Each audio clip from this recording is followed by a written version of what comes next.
Hello दोस्तों, आज जो मैं आपके लिए खुशखबरी लेके आया हूँ वो है कि आप फ़िनलैंड जो कि यूरोप में है, यूरोप की जो पीआर है, परमानेंट रेजिडेंसी, वो आप 2 साल में ले सकते हैं।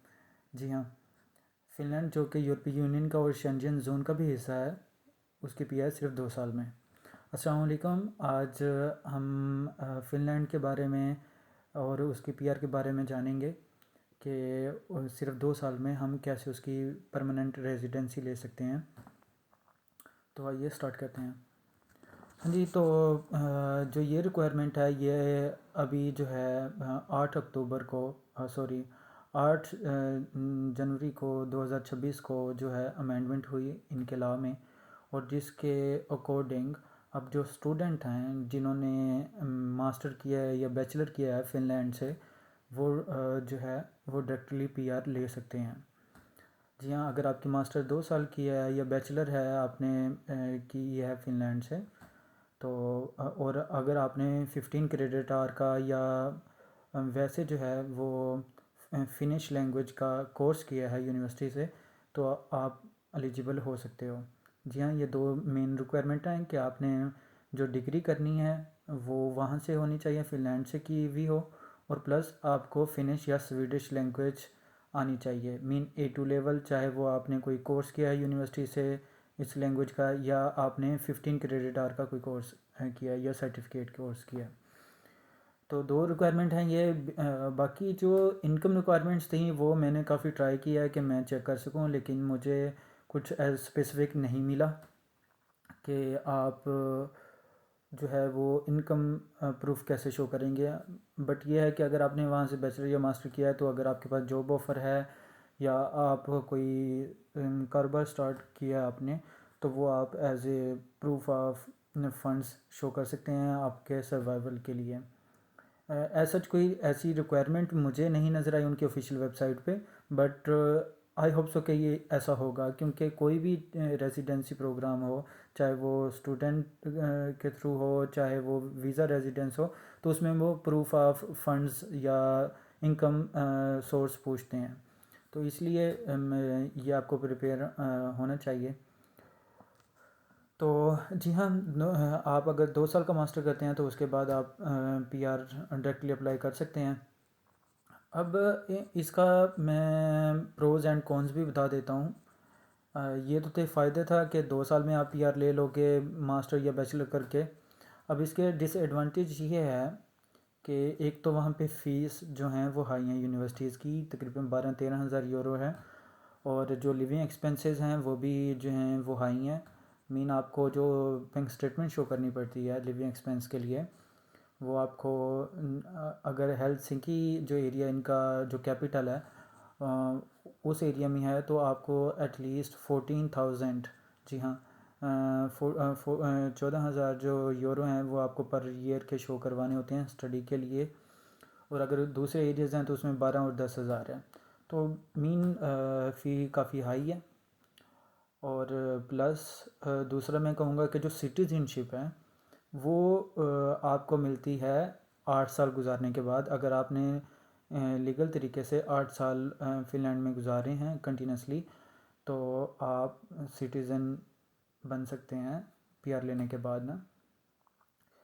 तो काफ़ी लॉन्ग ड्यूरेशन है 8 साल का, जबकि कुछ यूरोप की कंट्रीज़ 5 साल बाद भी सिटीज़नशिप दे रही हैं, जैसा कि जर्मनी है, जैसा कि फ़्रांस है, ये 5 साल बाद दे रहे हैं। और यहाँ पे एज़ कम्पेयर टू फ़िनलैंड फ़ी भी कम है। तो और दूसरी बात ये रही कि जो ये प्रोग्राम है कि डायरेक्ट आप बैचलर या मास्टर के बाद डायरेक्टली पीआर अप्लाई कर सकते हो, तो वो आप फ्रांस में भी कर सकते हो। वो आप मेरी प्रीवियस वीडियोस जिसमें मैंने टैलेंट पासपोर्ट की बात की हुई है, वो जाके देख सकते हैं। उसमें मैंने बताया हुआ है कि कैसे आप डायरेक्टली मास्टर करने के बाद, 2 साल का मास्टर करने के बाद फ्रांस में आप डायरेक्टली पीआर ले सकते हो। और उसमें भी 5 साल के बाद सिटीज़नशिप मिल जाती है, जबकि यहाँ पे ये 8 साल का कह रहे हैं। हाँ, एक तरीके से आप यहाँ पे भी 5 साल में ले सकते हैं कि अगर आपके पास जो रिक्वायर्ड लेवल है उनका लैंग्वेज का, आपकी फिनिश या स्वीडिश लैंग्वेज बहुत अच्छी है, तो तब आपको 5 साल लीगल रहने के बाद आप सिटीज़नशिप अप्लाई कर सकते हो। और जो सबसे ज़्यादा बड़ा मुझे डिसएडवांटेज लग रहा है वो ये है कि वहाँ पे जो अनएम्प्लॉयमेंट रेट है वो 10% है। जी हाँ, पूरे यूरोप में जो सबसे ज़्यादा अनएम्प्लॉयमेंट रेट है वो फिनलैंड में है। और उसके बाद जाके इवन कि हम बात कर रहे होते हैं स्पेन की कि जी स्पेन में बहुत अनएम्प्लॉयमेंट रेट है, नहीं, फिनलैंड में उससे ज़्यादा है। और उसके बाद जो नंबर आता है वो आता है स्पेन का। मीन जो मेरी स्टडी है, जो मैंने स्टडी की थी, जो आर्टिकल्स और यूरो न्यूज़, उसके अकॉर्डिंग नंबर 10 पे जो है वो फिनलैंड है जिसकी 10% अनएम्प्लॉयमेंट रेट है। और जो स्पेन है उसमें जो है 9% के करीब है अनएम्प्लॉयमेंट रेट, मीन जॉब्स नहीं है। और प्लस ये एक छोटा सा मुल्क है जिसकी आबादी 56 लाख है। तो आप कंसिडर मीन इमेजिन कर सकते हैं कि क्या ही जॉब अपॉर्चुनिटीज़ वहाँ पे होंगी। तो आप ये सब जो है वो माइंड बना के और तभी स्टेप लीजिएगा। क्योंकि मैं बहुत सारी वीडियोस देख रहा हूँ कि जिसमें लोग जस्ट जो है वो यही बता रहे हैं कि जी 2 साल बाद आपको पीआर मिल जाएगी। तो उसके बाद का नहीं बता रहे कि क्या होगा वहाँ पे, क्या है, 56 लाख की आबादी है, 10% पूरे यूरोपीय यूनियन में सबसे ज़्यादा अनएम्प्लॉयमेंट रेट वहाँ पे है। प्लस आपको जो सिटीज़नशिप मिलनी है वो भी आपको 5 से 8 साल बाद जाके मिलनी है। तो उस एज़ कम्पेयर टू फिनलैंड आप जर्मनी और उसका फ्रांस का ऑप्शन देख सकते हैं। और वो भी मेरी वीडियोस पड़ी हुई हैं फ्रांस की भी। और फ्रांस की आप प्राइवेट यूनिवर्सिटी में नहीं जाना चाहते ना चाहें, आप पब्लिक यूनिवर्सिटीज़ में ले लें, उसमें तो सिर्फ सेमेस्टर का कंट्रीब्यूशन ही देना होता है जो कि 200-300 यूरो से लेकर 600-700 यूरो पर सेमेस्टर का ही जाता है। तो आप वो एक्सप्लोर कर सकते हो। और टैलेंट पासपोर्ट है वहाँ का, आप वो देख सकते हो।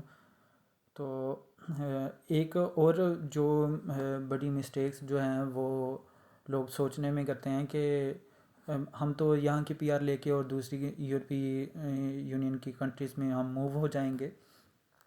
तो देखें, पीआर लेने के बाद भी आप अगर थर्ड वर्ल्ड कंट्रीज से बिलोंग करते हैं तो आप जस्ट लाइक कि अगर आप फिनलैंड की पीआर ले लिया और आपने जर्मनी जाना है तो तब भी आपका एम्प्लॉयर आपको जॉब ऑफ़र देगा वहाँ का, फिर भी आपको वीज़ा लेना पड़ेगा। ऐसा नहीं है कि आप विदाउट रेजिडेंस परमिट के आप यानी कि इसकी पीआर पे, फिनलैंड की पीआर की बेस पे आपको जर्मनी का रेजिडेंस परमिट या वीज़ा नहीं चाहिए होगा। ऐसा नहीं है। हाँ, अगर आप फिनलैंड के सिटीज़न बन जाते हैं तब आपको वीज़ा नहीं चाहिए होगा वर्क करने के लिए। हाँ, आप घूमने फिरने जा सकते हो क्योंकि शेंजन जोन है तो वो आप 90 डेज़ के लिए आप घूम फिर सकते हो, बट काम नहीं कर सकते। काम करने के लिए इवन कि आपने फिनलैंड की या किसी और भी यूरोपीय यूनियन की किसी भी कंट्री की पीआर ली हुई है तो आपको किसी दूसरे यूरोपीय यूनियन के कंट्री में काम करने के लिए आपको रेजिडेंस परमिट चाहिए होगा। उसके लिए आपको जॉब ऑफ़र भी चाहिए होगी उस कंट्री में। तो ऐसा नहीं है कि ये स्ट्रेट फॉरवर्ड है कि आप पीआर लोगे और किसी दूसरी कंट्री में मूव हो जाओगे। तो ये भी अपने जो है ख्याल रखना है क्योंकि लोग ये नहीं सोचते और बाद में फिर मिस्टेक्स करके और सोच रहे होते हैं कि ये हमने क्या किया है। तो आई होप सो कि आपको सब ये समझ आ गई होगी जो भी फ़वाइद हैं और नुकसानात हैं इसके। और आप फ्रांस का भी देख सकते हैं। मेरी वीडियो है वो टैलेंट पासपोर्ट पे प्रीवियस, आप जाके प्लेलिस्ट से जाके उठा के देख सकते हैं। मज़ीद भी मैं जर्मनी के बारे में भी बनाऊंगा और दूसरी कंट्रीज़ की भी कंटिन्यू है मेरी सीरीज़। सो जिस कंट्री में भी आपका जो भी बजट है, जो भी एलिजिबिलिटी है, तो उसके अकॉर्डिंग आप चूज़ कर सकते हैं और प्रोसेस स्टार्ट कर सकते हैं। Thank you. अल्लाह हाफिज़।